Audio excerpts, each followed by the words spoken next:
એક સ્પર્ધા હતી. તેમાં એક ટ્રેનરને કહેવામાં આવ્યું કે એક પારદર્શક બરણીમાં આ ચોખા, બોર અને સફરજન આ બધા ભરી આપો. એટલે ટ્રેનરે સૌથી પહેલા બધા ચોખા ભરી આપ્યા, પછી બોર ભર્યા અને છેલ્લે 4 સફરજન ભરવાના હતા, પણ તેમાંથી એક જ ભરાયું. એટલે પેલા કોચે કહ્યું કે નહીં, તમે આવી રીતે ન ભરો. સૌથી પહેલા બધી વસ્તુઓ બહાર કાઢી લો. પહેલા બધા સફરજન અંદર ભરો. 4 સફરજન સમાઈ ગયા. હા, હવે બોર નાખો બધા. પછી બધા બોર નાખ્યા. પછી અંતે કહ્યું હવે બધા ચોખા નાખો. બધા ચોખા નાખ્યા.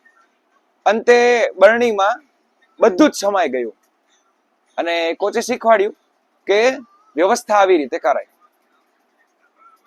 શીખ કે જે ચોખા છે એ આપણી સંપત્તિ છે, જે બોર છે એ આપણા સગાવાલા છે, જે મિત્રો છે, અને જે સફરજન છે ને એ આપણું પરિવાર છે. ઘણી વખત આપણી જીવનરૂપી બરણીમાં આપણે એટલા બધા મિત્રો, સગાવાલા અને સંપત્તિને સ્થાન આપી દઈએ છીએ ને કે પરિવાર રૂપી સફરજનનું ત્યાં સ્થાન જ નથી રહેતું. પછી આપણે વારંવાર કોસીએ છીએ કે મને કોઈ બોલાવતું નથી અથવા માન નથી આપતું. શા માટે? Thank you.